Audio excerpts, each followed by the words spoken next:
এদিকে আবারও ক্ষমতা ফিরে পেতে যাচ্ছে সাবেক প্রধানমন্ত্রী শেখ হাসিনা। ডোনাল্ড ট্রাম্প মোদি বৈঠকের পরেই সুখবর পেল আওয়ামী লীগ। ব্রেকিং নিউজ সেটি হচ্ছে জাতিসংঘকে পাশ কাটিয়ে যাচ্ছে ডক্টর ইউনূস এবং এটার দায়ে ফেসে যাচ্ছে এই অন্তর্বর্তীকালীন সরকার প্রধান ডক্টর ইউনূস। আপনাদেরকে বলেছিলাম যে জাতিসংঘের সহায়তায় আওয়ামী লীগ রাজনীতিতে ফিরে আসবে, তাই হয়েছে। গতকাল রিপোর্ট এসছে যে জাতিসংঘ বলেছে বাংলাদেশে ডক্টর ইউনূসের সরকারকে তারা যেন কোনো রাজনৈতিক দলকে নিষিদ্ধ না করে, তো আওয়ামী লীগকে তারা যেন নিষিদ্ধ করার কোনো রকম পদক্ষেপ। মোদি এবং ট্রাম্পের বৈঠকটি অনুষ্ঠিত হবে 15 তারিখ, আর সেই 15 তারিখের পরেই বাংলাদেশের রাজনীতির পট পরিবর্তনের পুরো চিত্রটা ফুটে উঠবে। সবকিছু মিলিয়ে মনে হচ্ছে যে ইউনূসের দিন মোটামুটি শেষ পর্যায়ে চলে এসেছে।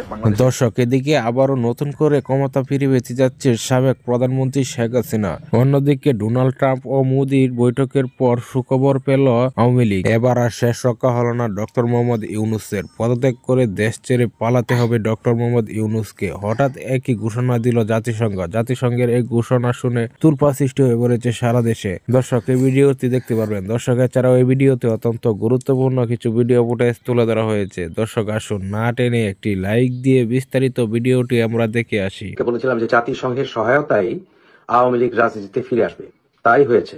গতকাল রিপোর্ট এসছে যে জাতিসংঘ বলেছে বাংলাদেশে ডক্টর ইউনূসের সরকারকে তারা যেন কোনো রাজনৈতিক দলকে নিষিদ্ধ না করে, তো আওয়ামী লীগকে তারা যেন নিষিদ্ধ করার কোন রকম পদক্ষেপ। জাতিসংঘকে এই বিষয়ে নিশ্চয়ই ডক্টর ইউনূস খেপাতে চাইবে না। জাতিসংঘ এই পদক্ষেপ নেওয়ার পেছনে ইন্ডিয়ার অবশ্যই হাত আছে। আওয়ামী লীগের বন্ধুর অভাব নেই। শেখ হাসিনা সমালোচনা করতে পারে বিভিন্ন দেশ, কিন্তু আওয়ামী লীগের বন্ধুর অভাব নেই। কোন একটি রাজনৈতিক দলের নেতাদের বিফলতার কারণে একটি দলকে নিষিদ্ধ করা যায় না, মূলত সেই দল যখন সন্ত্রাসী কর্মকাণ্ডের প্রিন্সিপালে বিশ্বাস করে না। বরঞ্চ প্রিন্সিপাল হিসাব করতে গেলে জামাত নিষিদ্ধ হওয়ার কথা, কারণ ব্যান করতে হয় তাদের রাজনৈতিক ফিলসফির ভিত্তিতে, তাহলে জামাতকেই ব্যান করা উচিত। এছাড়া হিজবুত তাহরিরকেও ব্যান করে রেখেছে, ভালোই করেছে।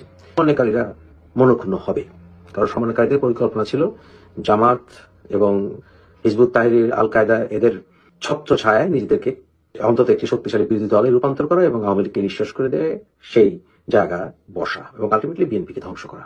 এই আশা বোধহয় এখন আর চরিতার্থ হচ্ছে না।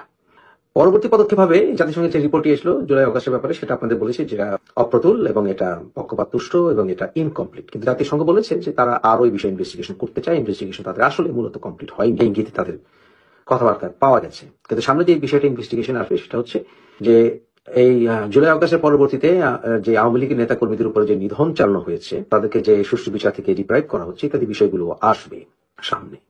এবং ইউনূস সরকার যেভাবে তারা কমপ্লিসিট হয়েছে এই সকল ইসলামিস্ট মৌলবাদী গোষ্ঠীগুলোকে জাগতে, সেই বিষয়গুলো আসবে সামনে। আমরা আশা করি এটা আসবে। সেই বিষয়ে আমাদের পক্ষ থেকে যেখানে যা প্রেশার দেওয়া দরকার সেটা আমরা দেবো। এবং ইউনূস সরকার by default state sponsor terrorism চালিয়ে যাচ্ছে। আপনাদেরকে আমি বারবার বলেছি, জাতিসংঘ যখন বললো যে আওয়ামী লীগকে ইঙ্গিত করে আসলে যে কোন রাজনৈতিক দলই ব্যান করা যাবে না, তাদেরকে রাজনৈতিক কর্মকাণ্ড থেকে বিরত রাখা যাবে না, তাদের রাজনৈতিক কর্মকাণ্ড চালাবেন, এটাই গণতন্ত্র, তাদের পরিবেশ। এবং সেই ক্ষেত্রে তাদেরকে কোন প্রকার বাধা দেওয়া যাবে না, তাদের যে রাজনীতি করার যে অধিকার। বাংলাদেশের অসংখ্য মানুষ, কোটি কোটি মানুষ আওয়ামী লীগ সমর্থন করে, তাদের সেই রাজনৈতিক অধিকারকে বাধা দেওয়া যাবে। নিশ্চিত হয়েছে আওয়ামী লীগের নেতৃত্বে সেই দেশের প্রতিষ্ঠাতা দল নিশ্চয়ই ফ্যাসিস্ট হতে পারে না। এই সকল অপপ্রচার সংজ্ঞায় তারা হিটলারের সাথে পর্যন্ত, হিটলার নাজি পার্টির সাথে পর্যন্ত অন্যায়ভাবে আওয়ামী লীগ যুক্ত করার চেষ্টা করছে, যখন ইনি ছিল সাম্রাজ্যবাদী। আওয়ামী লীগ সাম্রাজ্যবাদী নয়, এবাদী হচ্ছে এই বৈষম্য বিরোধীরা, তারা ভারত দখল করে ফেলতে চায়। অতএব পরবর্তী পদক্ষেপ হবে যাতে করে তাদের রাজনৈতিক কর্মকাণ্ডে বাধা না দেওয়া হয়। সেই ক্ষেত্রে আওয়ামী লীগের উচিত হবে দ্রুত একটি কমিটি করা, নতুন কমিটি করা, এবং যাতে করে জাতিসংঘ তাদেরকে ভালো করে ব্যাক আপ করতে পারে, কর্মকাণ্ড যেন শুরু করতে পারে। যেটা করতে পারে তারা, যে নাহিদার ইঙ্গিত দিল যে আদালতে যাবে আওয়ামী লীগের রাজনীতির বিরুদ্ধে, যাক, আমাদের মতো লোকরা সেখানে থাকলে 2 মিনিট টিকতে পারবে না কোর্টে যদি সুষ্ঠু বিচার হয়। আর দ্বিতীয়ত হচ্ছে এই বিচার প্রক্রিয়া চলাকালীন সময়েও আওয়ামী লীগকে নিষিদ্ধ করা যাবে না। তা যেটা করতে পারে তারা ডিফ্যাক্টো, এখন তো ডিফ্যাক্টো আওয়ামী লীগ নিষিদ্ধ হয়ে আছে, আইনত না হলেও ডিফ্যাক্টো নিষিদ্ধ হয়ে আছে।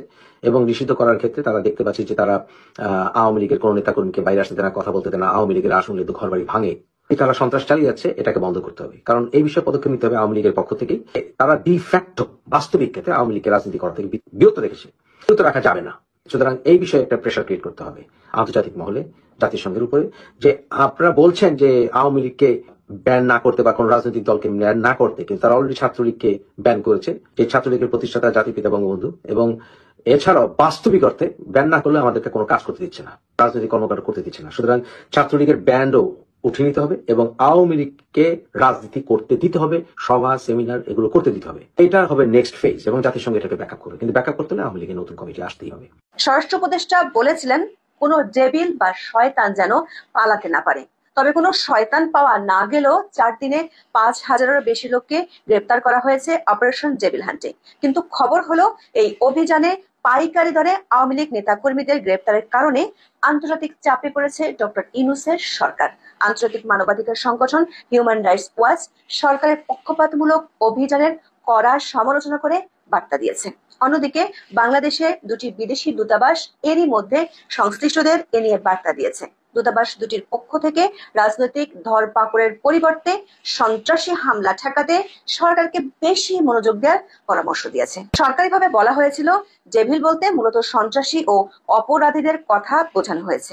এই অভিযানে 4 দিনে গ্রেপ্তার হয়েছে 5,195 জন। এর মধ্যে প্রায় সবাই আওয়ামী লীগের নেতাকর্মী। নিরাপত্তা ও সামরিক বাহিনীর যৌথ অভিযানে শুধু একটি রাজনৈতিক দলের নেতাকর্মীদের এমন গণহারে গ্রেপ্তারে উদ্বেগ জানিয়েছে আন্তর্জাতিক মানবাধিকার সংস্থা হিউম্যান রাইটস ওয়াচ বা HRW। সংস্থাটি রাজনৈতিক সহিংসতা বিচারে নিরপেক্ষতা ও আইনের শাসন নিশ্চিতের জন্য ডক্টর ইউনূসের সরকারের প্রতি আহ্বান জানিয়ে 13 ফেব্রুয়ারি বিবৃতি প্রকাশ করেছে। সংস্থাটির এশিয়া অঞ্চলের উপপরিচালক মীনাক্ষী গাঙ্গুলি বলেছেন, দীর্ঘদিনের দমন পীড়নে বাংলাদেশে রাজনৈতিক মেরুকরণ মারাত্মক পর্যায়ে পৌঁছেছিল। তবে একই ভুলের পুনরাবৃত্তি যেন না হয় সে বিষয়ে বর্তমান কর্তৃপক্ষের সতর্ক থাকা উচিত। সংস্থাটির বিবৃতিতে বলা হয়েছে, 5 ফেব্রুয়ারি মুক্তিযুদ্ধের স্মৃতি বিজড়িত বঙ্গবন্ধু শেখ মুজিবুর রহমানের ধানমন্ডির 32 নম্বর বাড়িটি ধ্বংস করে দেয় একটি গোষ্ঠী। পাশাপাশি দেশব্যাপী আওয়ামী লীগের রাজনীতির সঙ্গে জড়িত অনেক ব্যক্তির ঘরবাড়ি নির্বিচারে জ্বালিয়ে দেওয়া হয়। এর ধারাবাহিকতায় গাজীপুরে সাবেক এক মন্ত্রীর বাড়িতে হামলা চালাতে গেলে ছাত্রদের সঙ্গে সংঘর্ষে কয়েকজন মারাত্মক আহত হন। HRW এর বিজ্ঞপ্তিতে বলা হয়েছে, গাজীপুরের ঘটনার প্রতিক্রিয়ায় সাবেক আওয়ামী লীগ সরকারের সঙ্গে সম্পৃক্ত ব্যক্তিদের ডেভিল হিসেবে আখ্যায়িত করে অপারেশন ডেভিল হান্ট বা শয়তান শিকার অভিযান শুরু করে অন্তর্বর্তীকালীন সরকার। এই ব্যাপক ধরপাকড়ে উদ্বেগ প্রকাশ করে HRW বলছে, সাবেক সরকারের সমর্থকদেরও সভা সমাবেশ ও আন্দোলনের অধিকার অস্বীকার করতে পারে না অন্তর্বর্তীকালীন সরকার। আন্তর্জাতিক আইনের আওতায় এগুলো মানুষের মুখ্য অধিকার। আইন প্রয়োগকারী সংস্থাগুলোর উচিত সেই অধিকারগুলো রক্ষা করা এবং সহজতর করা এবং শক্তি প্রয়োগের আগে যতটা সম্ভব অহিংস উপায়ে প্রয়োগ করা উচিত। মীনাক্ষী গাঙ্গুলি বলেছেন, সাবেক আওয়ামী লীগ সরকার অন্যায় কর্মকাণ্ডের জন্য দায়ীদের জবাবদিহিতার আওতায় আনতে হবে, তবে সেটা হতে হবে আইনের গতিপথ মেনে। মব সহিংসতা কোনো সমাধান হতে পারে না। তবে কর্তৃপক্ষের পক্ষ থেকে কোনো ব্যক্তি যখন প্রতিপক্ষদের শয়তান বলে অভিহিত করেন, তখন আইন নিজের হাতে তুলে নেওয়ার অলিখিত। দর্শক, ইতিমধ্যে আপনারা ভিডিওতে দেখেছেন যে এদিকে আবারও নতুন করে ক্ষমতা ফিরে পেতে যাচ্ছে সাবেক প্রধানমন্ত্রী শেখ হাসিনা। এ বিষয়টি নিয়ে রীতিমতো সোশ্যাল মিডিয়ায় তুলপাড় সৃষ্টি হয়ে পড়েছে। অন্যদিকে ডোনাল্ড ট্রাম্প ও মোদির বৈঠকের পর শুক্রবার পেল আওয়ামী লীগ। এবার আর শেষ রক্ষা হলো না ডক্টর মোহাম্মদ ইউনূসের। দেশ ছেড়ে পালাতে হবে ডক্টর মোহাম্মদ ইউনূসকে। হঠাৎ একই ঘোষণা দিল জাতিসংঘ। জাতিসংঘের এই ঘোষণা শুনে তোলপাড় সৃষ্টি হয়ে পড়েছে সারা দেশে। দর্শক, এই সম্পূর্ণ ভিডিওটি আপনারা দেখলেন। এ বিষয়ে আপনার কি মতামত অবশ্যই কমেন্টেই জানাবেন। আর প্রতিনিয়ত এরকম আপডেট নতুন নতুন নিউজ পেতে আমার চ্যানেলটাকে সাবস্ক্রাইব করে পাশে থাকা বেল আইকনটি বাজিয়ে দিবেন। এই মুহূর্তে বিদায় নিচ্ছি, দেখা হবে পরবর্তী কোনো ভিডিওতে। সে পর্যন্ত ভালো থাকুন, সুস্থ থাকুন। আসসালামু আলাইকুম ওয়া রাহমাতুল্লাহ।